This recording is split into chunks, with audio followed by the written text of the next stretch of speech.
What's up, everybody? It's the Power Rankings Podcast, aka the Power Rankings Show. I'm your host, Elliot Harrison, and I am pleased to be joined by @Marcus_Mosher, who is ready and waiting for a serious podcast today because I want to just peel back the curtain. This is what Marcus said to me right before the show. What are we talking about today? That was our pre. That's a good thing about podcasts. We get to come on and we just get to talk about whatever you want to talk about. You know what? I'm going to nominate you for something on our free-flowing Friday podcast. It's going to require a little bit of work, but I know you probably already have a spreadsheet with it already done. Okay, so, tell me.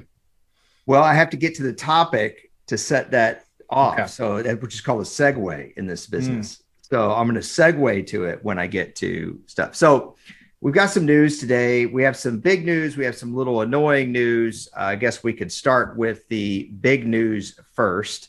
I guess it's not really on the field. It's broadcasting. Troy Aikman reportedly leaving Fox Sports to go to ESPN. And Marcus was waiting with bated breath what I was going to say, because literally he goes, "What are we talking about today, bro?" Yeah. So if in fact that is finalized, your thoughts on the matter, because that's a huge move in this industry. It is. I think it's a huge win for Monday Night Football if Aikman does leave, right? Because now they get one of the most respected voices. It gives some credibility. But man, I've got a lot of questions, and let's dive right into them. First and foremost, who does he replace in the Monday Night booth? And is that still going to be a 3-man booth? Because if I'm Aikman, I don't know if I'm all that excited about joining a 3-man booth, right? I don't think that's happening. I think they're going to find a play-by-play guy for him. I don't think it's going to be Joe Buck. I don't know why Fox would let Joe Buck out of his deal a year early. I mean, it could happen, I guess. I doubt if they negotiated something. Well, Buck also does baseball as well, so they're not gonna let Buck leave. So it's going to be, is it Tirico? No, not Tirico. I mean, Tirico's with NBC. I mean, I guess if they could lure him away, I doubt that though, because who's NBC going to replace Al Michaels with? Mike Tirico, right? Yeah, probably. Yeah, so I'm calling no on Steve that. Levy? I actually think, since ESPN's going to be getting more games in future years, I actually think the possibility is they had a talk with those guys and said, or their agents did, and said, this is all speculation, just me knowing the business a little bit, that their agents probably called each of those guys, Brian Griese and Louis Riddick and Steve Levy, and said something to the effect of, "Look, ESPN likes you guys. This is not a reflection on what you're hearing. Nothing's finalized yet. But as you know, ESPN's going to have more games, and we're going to need 2 crews." Yep. So that may be one way they sell it, because I certainly don't think that – this is all just me spitballing, speculating how I would think that would go. Then again, I've heard about ESPN's communication with its talent before, and I've heard it's absolutely abysmal. So I don't know specifically to ESPN because I never worked there. I interviewed there. I never worked there. So it's more of an informational interview. I wasn't really that interested, and I don't think they were that interested in me either, but it's pleasant. It was very interesting. Yes. But I would say this, Marcus, if you're going to get a play-by-play guy to go with Aikman, I mean, they just threw a lot of money at Aikman reportedly. You're going to have to pay a big-time play-by-play guy too, to leave to get him out of, either try to get somebody out of a deal, or, I mean, remember, there's only so many broadcasters that are free agents. So where's the well to get the play-by-play to go with Aikman? Okay, I got a question for you about this move, because I agree with getting Aikman because it's an upgrade. But is ESPN still making the wrong decision to keep throwing money at that broadcast?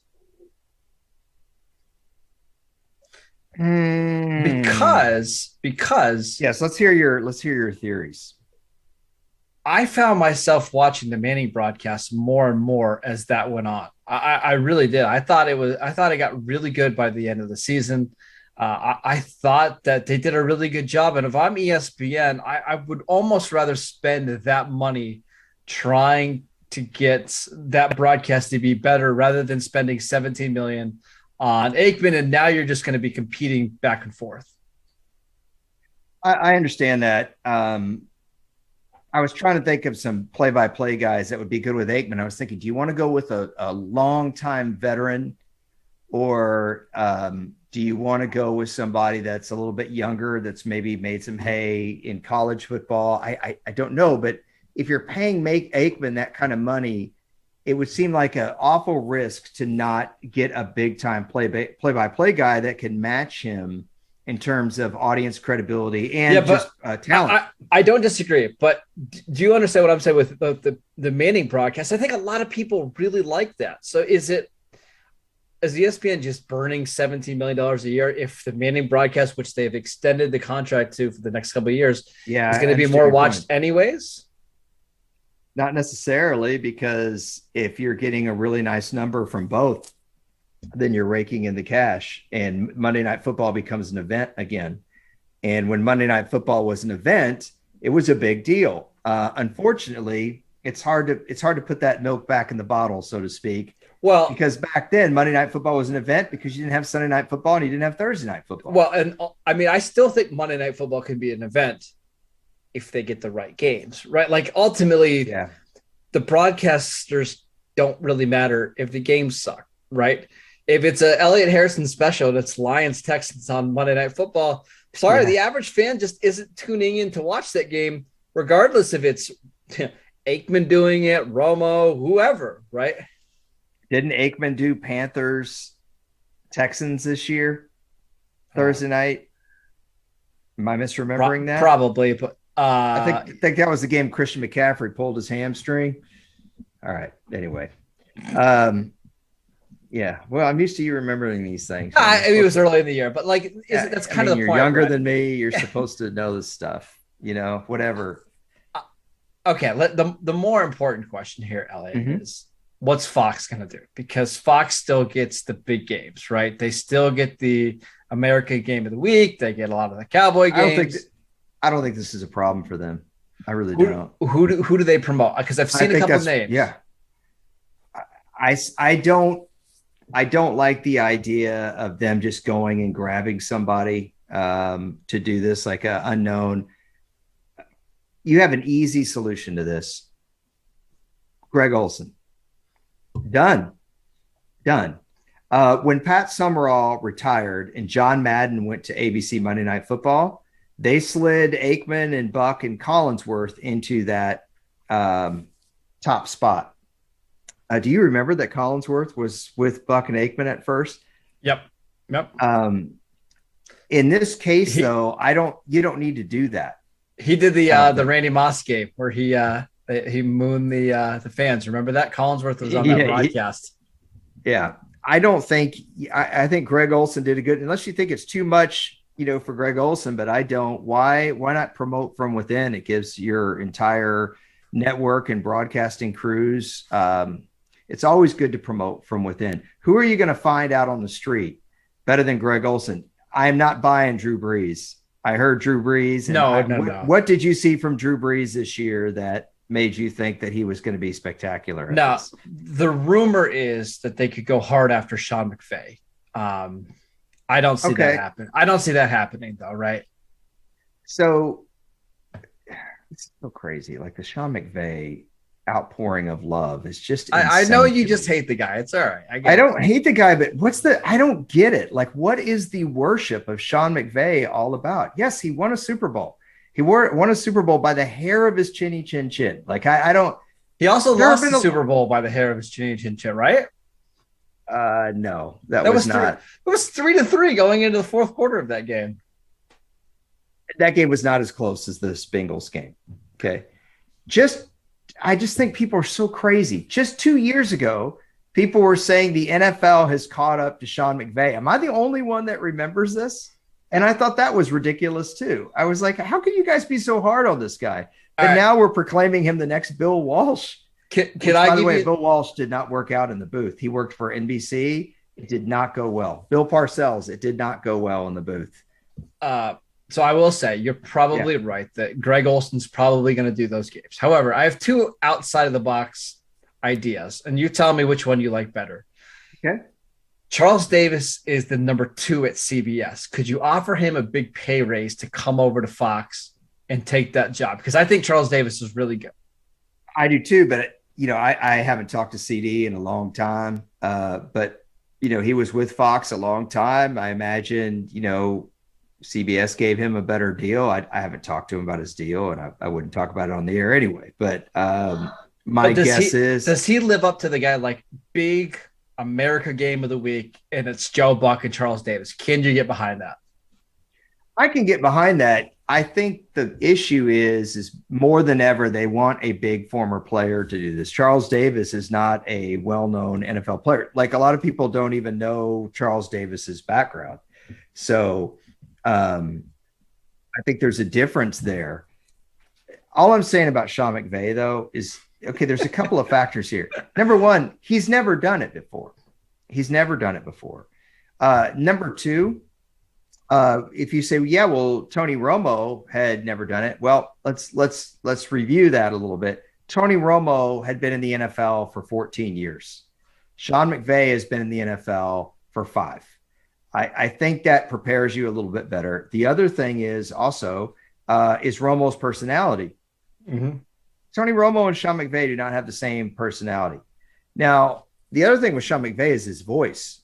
You think he has a good voice for it. Now, there you can make a comp with Romo, because Romo does always having to clear his throat. I mean, he does not have the great. And so I don't really hold that against Sean McVay. I'm just saying that, I mean, just because somebody's young and had a lot of success does not mean they're going to be good at this job. I'm not going to name all the people that have failed, but there's a huge list. Why are you making that? I'm just think Sean McVay would just parachute into the booth and be good at it? I do, but it's not going to happen. I think he's really smart. I think he's very personable. I think he would be good. Some people aren't like one. Hold on, I gotta check you on this. Well, you don't I mean, I know you don't like Sean McVay. I know you're jealous of him and his Banana Republic and his girlfriend. I defended Sean McVay when all of you people were saying the game has caught up to him 2 years ago. Yeah, when you were out on Sean McVay, I was still in Rams culture. Yep. Okay. What I'm saying is, here's one of the keys to being a color analyst is you've got to be able to call it the way that you see it. And you can't be sitting there worried about hurting people's feelings. I don't know if Sean McVay will be able to do that. I'm not saying he can't do it. I'm not going to say he's going to be bad. I'm just saying, what makes you think you're just going to drop somebody in? Was Jay Cutler good at it?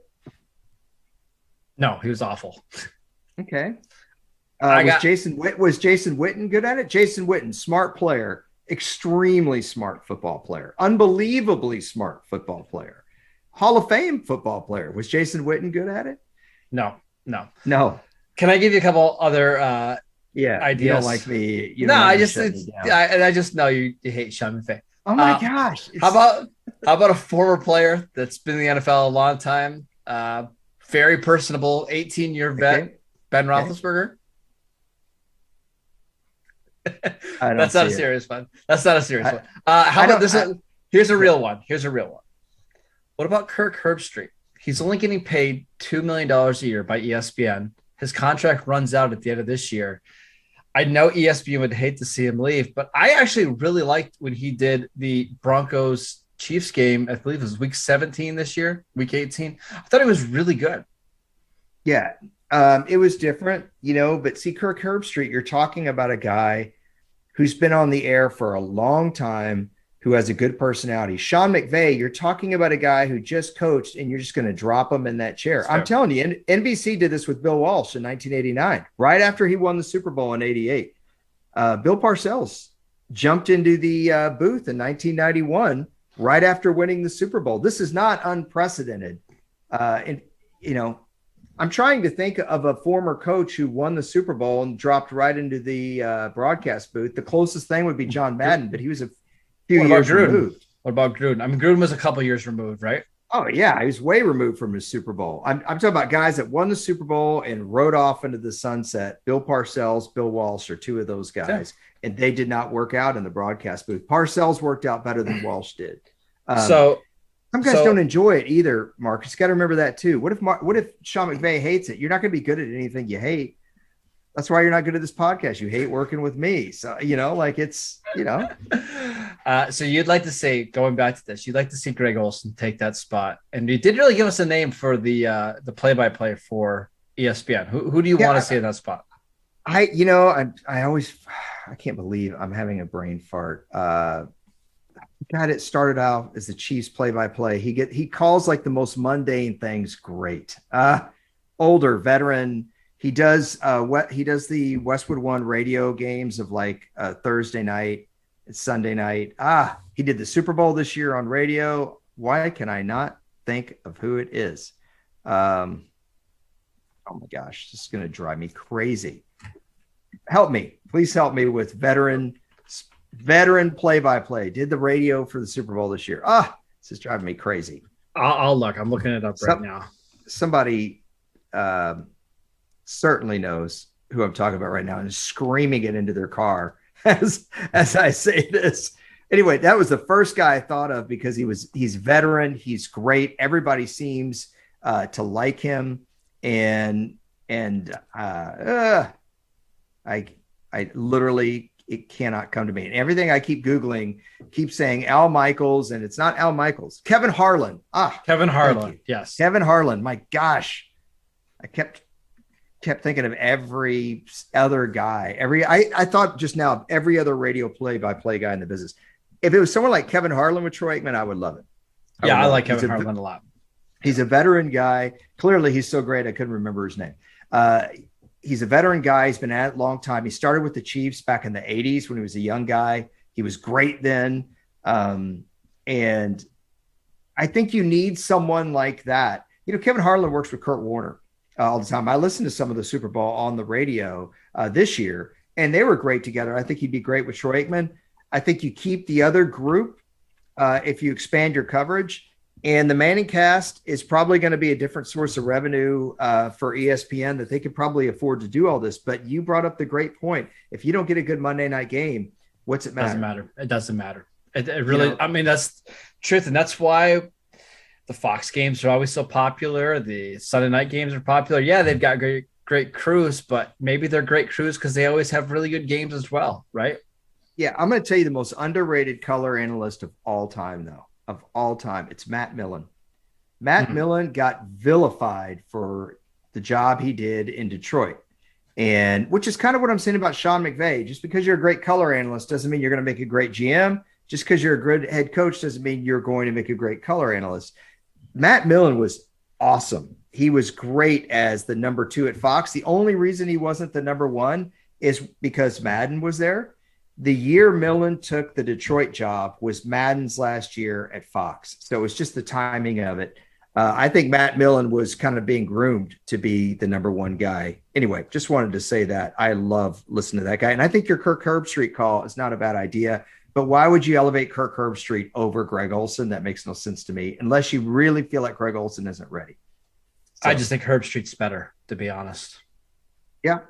Really? Okay. Mm-hmm. Okay. Plus, here's the thing: you grab Herbstreit, you can keep Olsen with the second crew, right? You just improved your whole roster. Unless you wanted to go 3-man, Herbstreit and Olsen. No. I'm done with 3-man crews. 2 is better.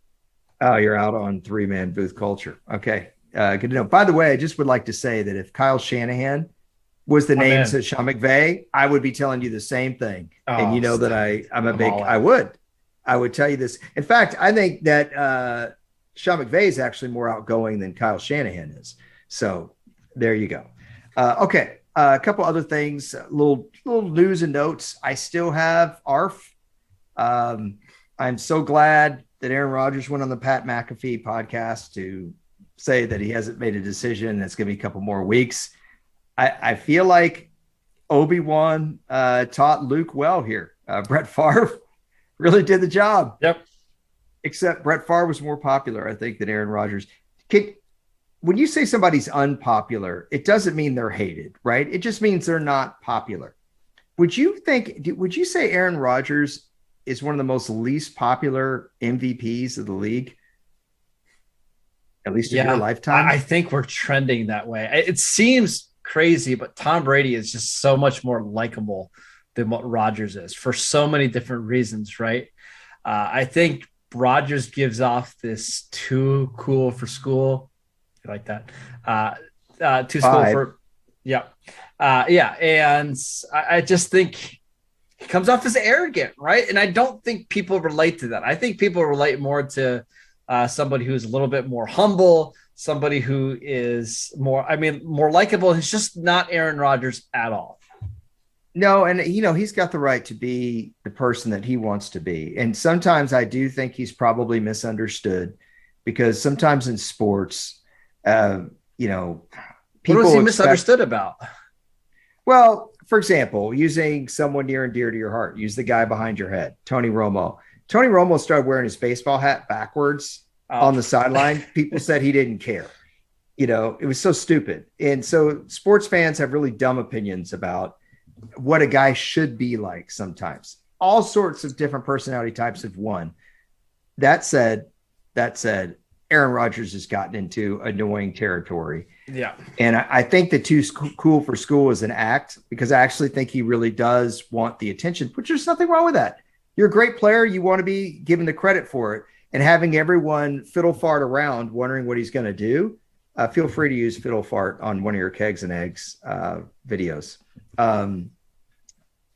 Feel free to not like Aaron Rodgers as well, because it's getting a little old. I admit. I was just trying to defend the guy that maybe he's a little misunderstood. And by the way, it's not Kegs and Eggs. Kegs and Eggs is who you do it with. What's it, 3? How many beers? How many beers is our segment that we do for the game day? Yeah, just check it out. How many beers would it take you to get excited about Aaron Rodgers announcing he was going to the 49ers? I thought you were going to ask me how many beers would it take for me to do the cleanse that Aaron Rodgers just did in the last 15 days or whatever it was. And that number is not enough. You got to ask Kegs and Eggs about that one. That is great. That is great. You guys should check out that video. It's actually quite funny. They do a good job. So one of the things I saw trending on Twitter today, just wanted to get your thoughts briefly on this. It was not a big news item. I just happened to catch it. Rob Gronkowski was trending a little bit. I think he went to the Tampa Bay Lightning game, but then it had people comparing him to Travis Kelce. Mm-hmm. I'm just going to say real quick, there's no comparison. I saw one guy's tweet and I was like, now that's a smart take. The guy said, look, Travis Kelce is just a glorified slot receiver. He's incredibly good at it, but he's a glorified slot receiver. Rob Gronkowski is an actual tight end who is just as good a blocker as pass catcher in his prime. That's the way I feel. That's why I think he's the greatest tight end to ever play the game. I don't care what numbers Travis Kelce puts up. Am I wrong on this? I think you can make a case that Kelce at his peak, I mean, actually, he's done it a lot longer now, too, is a better pass catcher than Gronk. And I would push back a little bit, but Kelsey's done this for a long time where he's been 1,100-yard receiver. He's been really good in the red zone. The difference here is one guy is an absolutely elite blocker and the other guy is a poor blocker, right? And in big games, there's nobody I want more than Rob Gronkowski, because he can go down the middle of the field, take a shot, and make a catch. If you need him to win on a fade, he can do that.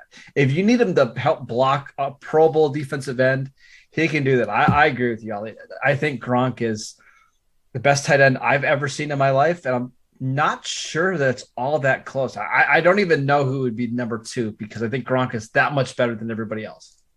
Yeah, it's probably Tony Gonzalez, just because the duration of his career, the numbers and everything else. Let me ask you a question, though. Do you think when Kelsey's career is done, he's going to be viewed as a higher or a better player than Tony Gonzalez? Because I kind of think he will. Got to keep it up. The thing about Tony Gonzalez is he stayed awfully productive. Granted, maybe not 1,000-yard guy, but you look at Tony Gonzalez like in 2012 for the Falcons, year 16. I don't know what his numbers were, but I'm going to guess he caught about 60-something balls for 700-something yards. I'm totally spitballing here. I'm not looking at his numbers, but that's going to be hard to match. And he helped the Falcons go to the NFC Championship game in year 16 That's really hard to do. I'm sure you're probably fact checking me right now, aren't you? Yeah, Kelsey is only like 1,000 yards from tying or from breaking what Tony Gonzalez did with the Chiefs all those years.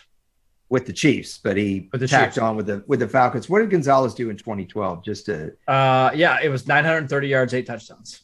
That's a great year. That's a great year from your tight end, 16 game schedule.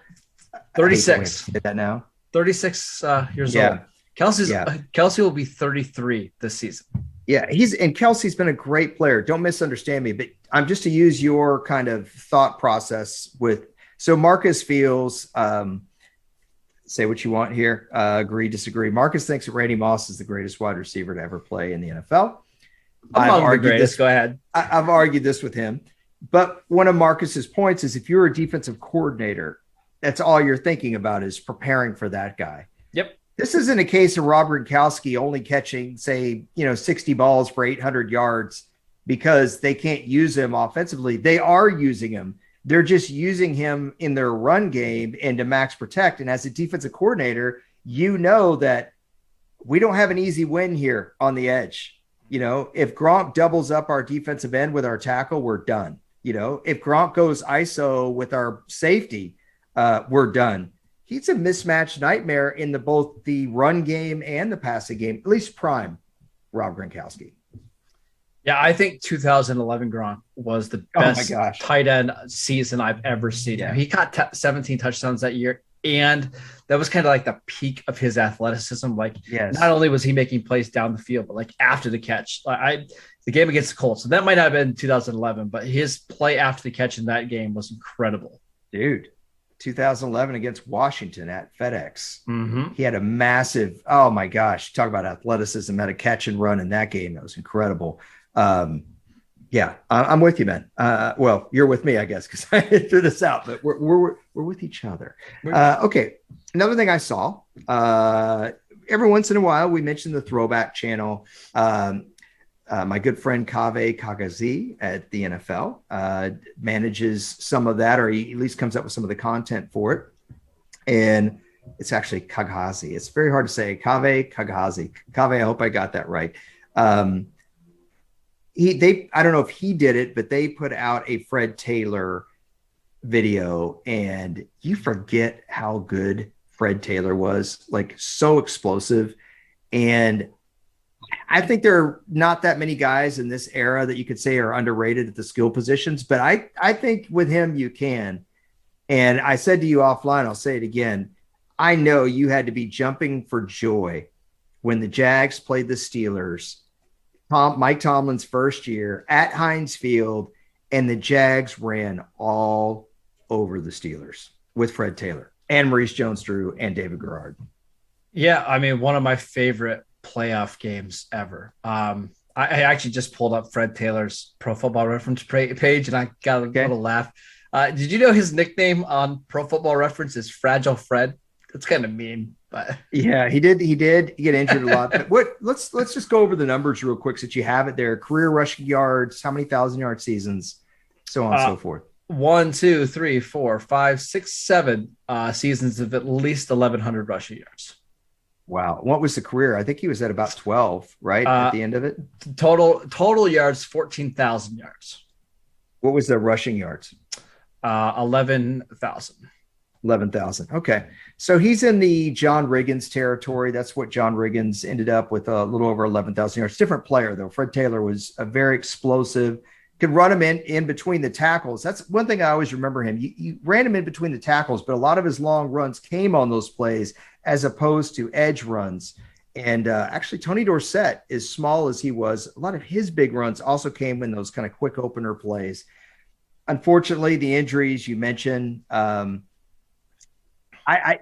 Taylor is a guy that's he deserves to at least be discussed for the Hall of Fame. If you don't think he's a Hall of Famer, that's one thing.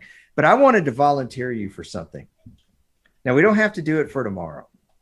But since you always tell me that running backs don't matter, I'd like to know who your top 25 running backs are of your lifetime. So you're no Walter Payton or Eric Dickerson or so. Do we want to say, like, let's say from 2000 on? You want to do it that way? But then you're taking Terrell Davis and Barry Sanders and Emmitt Smith out, and they all played when you started watching football. I want to say 2000s on from 2000 on the best running backs. Okay, all right. So that means none of those guys. No, that's all right. They didn't matter anyway, so that's fine. Oh boy, thank goodness the leaf blowers are here, though. I mean, that's really back to Fred Taylor for a second. thing. Do you know how many seasons of 9 or more touchdowns Fred Taylor had? I don't. 2. Only 2. Not a big touchdown score. Only 74 total touchdowns. They had other guys though that they used for, like, if you look at James Stewart early in Fred Taylor's career, they used him near the goal line. Maurice Jones-Drew they used near the goal line. But still, if you are I don't think Fred Taylor should get Hall of Fame consideration, but if you are a Hall of Fame running back or somebody close to that, you should probably have at least 100 total touchdowns, right? Yeah. Will you remind me too what leaf blowers do? They blow leaves, right? They get them out of spots you don't want them in. Sometimes you don't want them. Sometimes you don't want them on the sidewalk. Sometimes you want them out of the road because they can be very slippery for like motorcycles and cyclists. You blow them into the other guy's yard. Yeah, and then they blow them back into the street. It's just the circle. And they blow them back into your yard. So ridiculous. What I would give to be able to blow leaves right now when it's we're supposed to get 6 inches of snow tonight. This dude's been blowing leaves like out front. Like how many times do you need to hit one spot? I mean, be a more efficient leaf blower. I'm sure if Aaron Rodgers was a leaf blower, he'd be the highest rated leaf blower of all time. He'd have no miss leaves. Yeah, but he's probably not aggressive enough as a leaf blower. That's been the big knock on Rodgers over the last couple of years, right? No, he's been a little too safe. I think it would be that he would hold the leaf blower too long, There you go. Yep. Yeah. Okay. So I am curious if you want to do since 2000 and you want to ruin my assignment, that's fine. That's right. We'll do the top 25 running backs of the 2000s.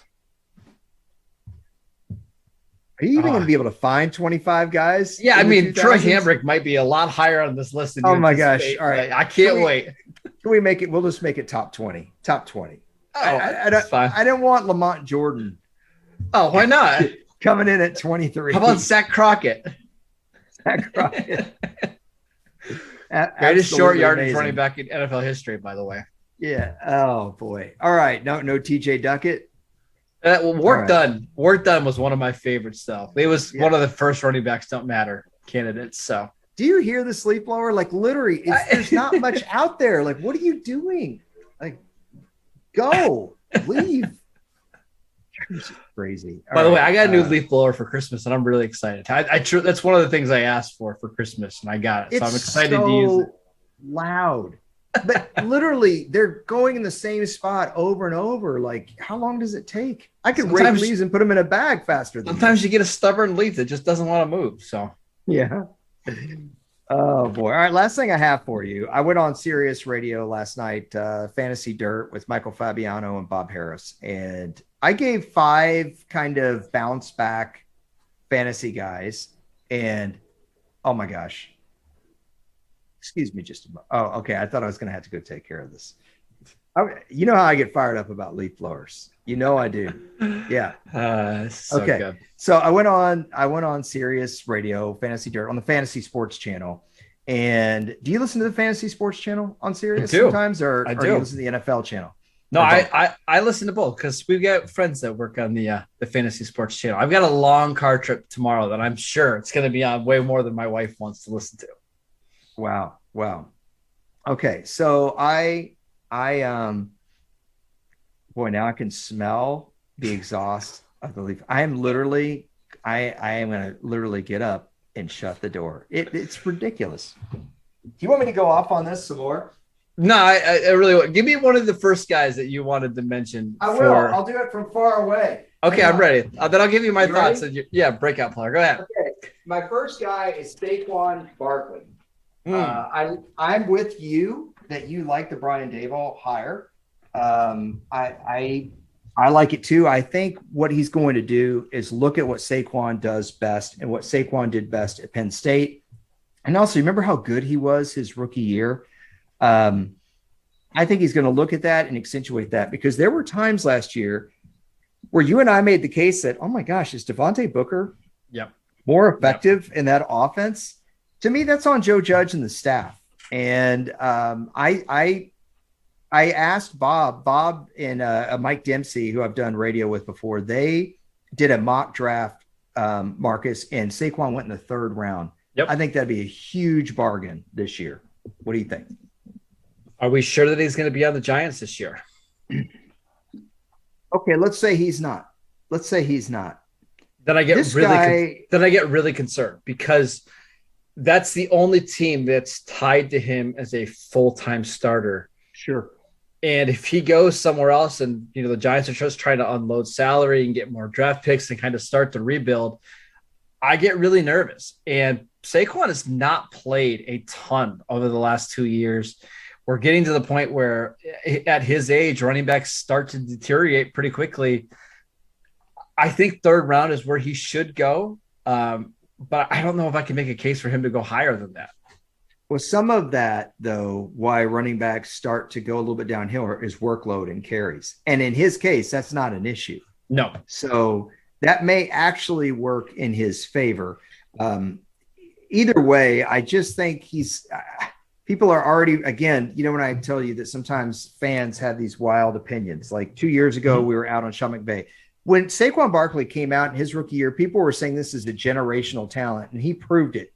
How could he all of a sudden just be done? I have a hard time, unless he has no want to, which I don't see in him at all. Or the injuries have just zapped him of all of his athleticism. And I think to me, that's the issue. It's like coming out of college, out of Penn State, Barkley was this great athlete who wasn't the most nuanced runner, right? He didn't have the best vision or the best power. And if he lost even like 10% of his athleticism, what is he? We've seen now, Elliot, over the last 2 years, his yards per carry is 3.4. Is that all of a sudden magically going to get better? I don't know. The Giants' offensive line, I mean, seriously. But it's not going to magically get better in one draft, right? Even if they bring in a rookie that they draft, I mean, they've got a lot of holes in that unit. His two head coaches have been Ben McAdoo and Joe Judge. I know. Yeah. I'm not saying it won't happen. Right? I'm not saying it won't happen. I would be careful there. Okay. So my next guy is somebody that you also would think doesn't matter, but it matters in fantasy because you've got to play these guys. You don't have a choice. Yeah, Pat Shurmur. That's who I thought. I was like, I think I'm missing Pat Shurmur out of that group. Okay. Also, I will say for Saquon, he really should have produced more because he had a guy that you think is the greatest offensive coordinator in the history of football last year in Jason Garrett. So another guy that went in the third round of their mock draft, who I think is going to be a big factor this year, is David Montgomery. I think the Bears are going to need to use him as a workhorse. I think they're going to want to play a certain kind of offense. I think if Justin Fields' rushing ability makes a defense have to defend all 11 players, and this isn't a case of Mac Jones just handing off the ball, for example. Matt Eberflus just came from a team that they ran the ball and it helped his defense a lot. I could see this being a volume play. I think he could be a bargain in the third round. My problem with volume plays, though, is it can be a little bit tricky to find out when they're going to get the most volume. And I think the Bears are going to be using 2 backs this year, potentially 3 backs, because I really like what I saw from Khalil Herbert last year, a 6th-round pick that they got from Virginia Tech. I think the best thing for the Bears to do going forward is give Montgomery 15 to 16 touches, give Herbert 7 or 8. And then remember, Tariq Cohen did not play a down last year. He's going to come back, take the passing game work. I don't hate it in the third round because I do think he's good, but I still don't love it. Sorry, I'm sorry to poo-poo your first 2 selections. Hey, well, again, then who do you like at running back? I mean, Leonard Fournette. What are we going to get from Leonard Fournette this year? That's okay. A tough one. What are you getting from Ezekiel Elliott or Tony Pollard this year? What are you getting from Antonio Gibson this year? What are you getting from the Packers running backs? They don't even use them. Well, and this isn't a fantasy show, but it's a pretty good, reason why you should probably draft your running backs in the first 2 rounds, because all those other guys all those other guys in the 3rd, 4th, 5th round have so many questions. Right. I think that these guys, you want volume plays where you can get them. By the way, just to use your own math here, 16 carries a game. You're talking about 16 touches. 16 touches. Okay. All right. Well, that would probably amount to about 250 carries. You average about 4.2 yards per carry. You're talking about over 1,000 yards. If you get 1,000 yards and 8 touchdowns and you catch 40 balls, you deserve to be drafted in the 3rd round. Absolutely.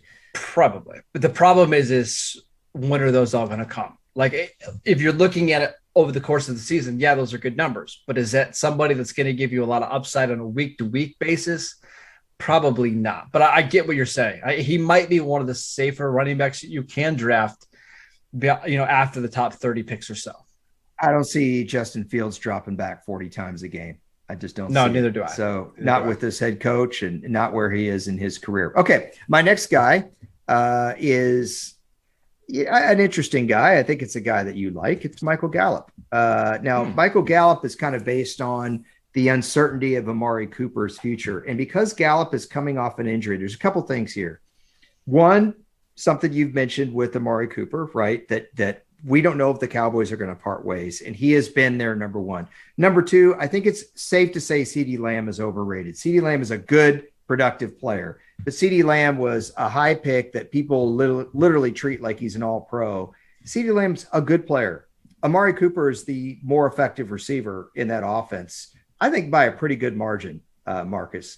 I'm not saying CeeDee Lamb does not have room to grow. He dropped quite a few balls this year. But when people think Cowboys receivers, that's who they think of. Meanwhile, Michael Gallup, coming off of an injury, I think a lot of people won't even think about drafting him, which means he could slide very far down. Even if he only plays 14 games, he's also, if he stayed on the Cowboys, is the best red zone target they have. So the potential for touchdowns is there. What do you think? Yeah, I mean, his landing spot's going to be really interesting. I think if you're a fantasy owner, you want him to go back to Dallas because he knows Prescott really well. He knows the Cowboys. The Cowboys did the surgery on the ACL, and they're just going to have better information there. But if he goes to like the Browns or the Dolphins or the Texans, that's when you get a little bit concerned. But yeah, if Michael Gallup is the number 2 receiver in Dallas with Amari Cooper gone and you can get him in the double-digit rounds like he's going right now in most fantasy drafts, I agree. I think that's a value. You know, it would be so awesome. It won't happen as if he went to Kansas City. It won't happen. But I think that's where Juju is going to go. Yeah. Gosh. But Patrick Mahomes with him in the red zone, I think he'd score 10 touchdowns. Yeah, he'd still be the third option. I don't know if they need a red zone guy. The Chiefs are pretty good in the red zone. What they need is a guy on 3rd and 5 who can get open across the middle of the field. That's not Travis Kelce, right? I think he can do that too. He attacks the football. And as you pointed out, Travis Kelce is getting a little bit up in years. So that was my 3rd bargain guy. I like that you're poo-pooing each one of these. No, I agree with the Gallup one. That's a good one. Yeah. The 4th one is the Bears fantasy defense. The Bears defense had a really hard time getting takeaways last year. They only got sacks because of Robert Quinn. This year, they're going to a 4-3. They barely had Khalil Mack last year. The whole idea was to have Robert Quinn and Khalil Mack. Now you're going to have those guys both as 4-3 defensive ends where the Bears have had success with that defense in the past. Robert Quinn has had success as a 4-3 defensive end as well. I think he's a much better player. I've told you that he gets credit for. And they had some other contributors last year as well get some sacks. They had a guy get 7 sacks. Now, Akeem Hicks, we were talking offline, probably going to be gone. The other thing is you love Roquan Smith. I do. You put him at weak side linebacker where he could do a lot of different things, including dropping coverage and maybe pick off 3 or 4 balls in Rome. I think the Bears fantasy defense is worth drafting this year as opposed to just you only have a few defenses that get drafted and then everybody else streams. I mean, especially you look at the division, right? You're going to be playing Jared Goff and the Lions twice, Kirk Cousins with the new head coach, Packers with Jordan Love. Of course, I like it. Yeah, I mean, honestly, I know you're smirking, but that's a very realistic case, right? Like you could be playing some bad quarterbacks pretty often. And the other part of this that we're not really discussing is the offensive lines that you're going to be going against are all brutal, right? Like they're all really, really bad. And that matters for a fantasy defense. So you can get a ton of sacks, you get a ton of turnovers. Plus, I think Matt Eberflus is just good. Everywhere he's gone, his defenses have been productive. So I think that's a good call. Yes, and you mentioned Tariq Cohen coming back. If he's involved in the return game, most fantasy leagues, you get defense and special teams. So if you get a couple return touchdowns, that's good too. So that guy's a dynamic little player when he is healthy. So that was my fourth. My last one, you're not going to like, but I didn't want to just do big names. This is for way deeper leagues. Mm-hmm. There a lot of people play in 14-team fantasy leagues, or they play in 2 quarterback leagues. If you're in a 14-team league, I think you can take a 15th round flyer on Danny Dimes. I love that the Giants organization has taken responsibility for his lack of development. This is totally different than what you've seen with the Colts, where they're bailing on Carson Wentz. This is an organization that's doing the exact opposite. They're saying, no. We failed this guy. I think Brian Daboll will get him right, accentuate his strengths. They got nothing out of Kenny Golladay last year. And I don't know. I wouldn't say that the Eagles or Washington at this point scare me defensively. Dallas makes a lot of turnovers, but you could still get yards on them. So I think Daniel Jones could make some hay in the NFC East this year. Enough to be of some value in deeper leagues. I think of all your calls, this is the one I like the best. And I would even challenge you a little bit. I think he should go higher for the 15th round, or being like the 20 quarterback drafted. I think you could even make a case for him being drafted inside of the top 12 because he averages about 30 rushing yards a game over the last 2 years, 220 passing yards, so 250 total yards. If he gets more red zone touches, which I think he will, if you look at what Brian Daboll has done as a coach, as an offensive coordinator and a play caller, he loves to let his quarterback run. If he could score 6 or 7 rushing touchdowns, boost that up to 35 rushing yards a game. Yeah. I think now so. You're talking big time. Then here's the thing too about him. I think the weapons are pretty good. Now, they never were healthy last year between Kenny Golladay, Kadarius Toney, Sterling Shepard. If they can get those guys healthy and the offensive line can improve just a little bit, I don't see why he couldn't be a wide receiver or a quarterback 1 next year. Boy, you didn't mention the guy everyone always mentions, Evan Ingram. It's always, man, if Evan Ingram could stay healthy. I gave up on that one a long time ago. Yeah. Evan Ingram and David Njoku, they could just, although that's not fair to Evan Ingram because he's been better than Njoku. But it sounded like the one you liked the least was Saquon. Yeah. Let me just throw this out to you on him, because I do think David Montgomery is a safer pick than Saquon is. But if most leagues that I know of play 12 team, we're talking a 3rd round pick. You're talking about from pick 25 to 36, right? So let's just call it 30, right there in the middle, 30, 31. If you get even part of what Saquon used to be at the 31st pick overall, given how important running back is in a fantasy lineup, we're not talking real football because you have to fill 2 running back spots in your lineup. So, and also on weeks that you don't have a good flex play, it's just running back is so misweighted in fantasy as compared to reality. My problem is there's running backs in that range that I just like better. I like, for example, I like Elijah Mitchell much better than I like Saquon this year. He's on a better offense with a better offensive line, and he outperformed him pretty significantly last year. If Aaron Rodgers comes back, so obviously I like Aaron Jones. I thought Ezekiel Elliott actually looked good in the first half of the season before he got injured. He did. I would rather stick with Zeke because at least I know he's going to play a bunch of games. And then we're talking about like Josh Jacobs or Faquan Barkley. I think that's close, but you can make an argument for Jacobs just because of health. But I just think when you get to the 3rd round, if you haven't picked your running back already, you might as well draft another receiver or a tight end and wait, because you're not going to think there's a big difference between Barkley at pick 28 versus who you get in round 5, like an AJ Dillon or a Leonard Fournette. There's just not that big of a difference.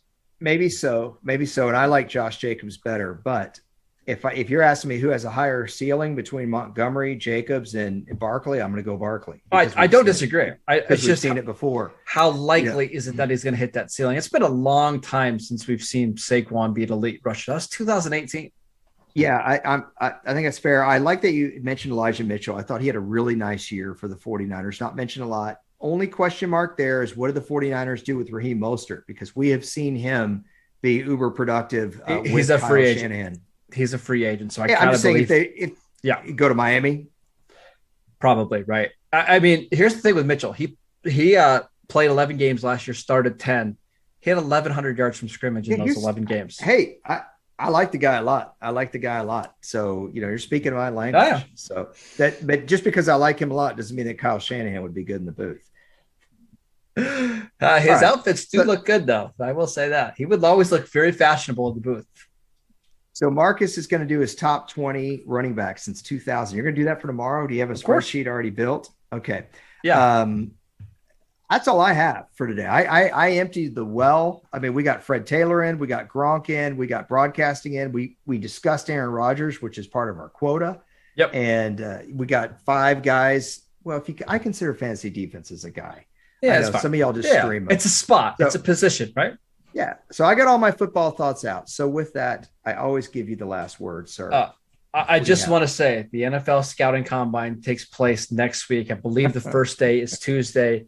I want to talk about next week why you hate the Combine and why you are so against it and why I am so for it, why I think it matters. So that's a little bit of a tease for our next week's show because, man, I'm interested. Yeah, so tomorrow we'll talk about a couple other things, but we're going to do the top 20 running backs since 2000. Can't wait. Marcus, that'll be fun. And then on Tuesday, we're going to have Chad Ryder on again. Marcus and Chad are going to uber nerd out. I just asked them both to please not make it like The Return of the King, where it never ended. It was a great movie. But those guys, Chad is so good. He's so good at what he does. And I love having him on. And it's just, sometimes I got to pull you two apart. Like it's, it's symbiotic. So I think Chad's going to replace me on this podcast. It's going to be Chad Ryder next week saying, the long pregnant pause after with your Twitter handle. So can't wait. He's going to be on Tuesday. We'll talk Combine there, and y'all can make fun of me then. Either way, we really appreciate you guys joining us today. You can follow Marcus at Marcus_Mosher. He's a host of Locked On Cowboys, and although he's ashamed to admit it, he also covers the Raiders for USA Today. And check out his video with Kegs and Eggs. Yes, for sure. Got to check out How Many Beers, right? Yes. How many beers? I'm on Twitter at Harrison NFL. Appreciate all the comments you guys leave. And we will talk to you on Friday. Take care, everybody.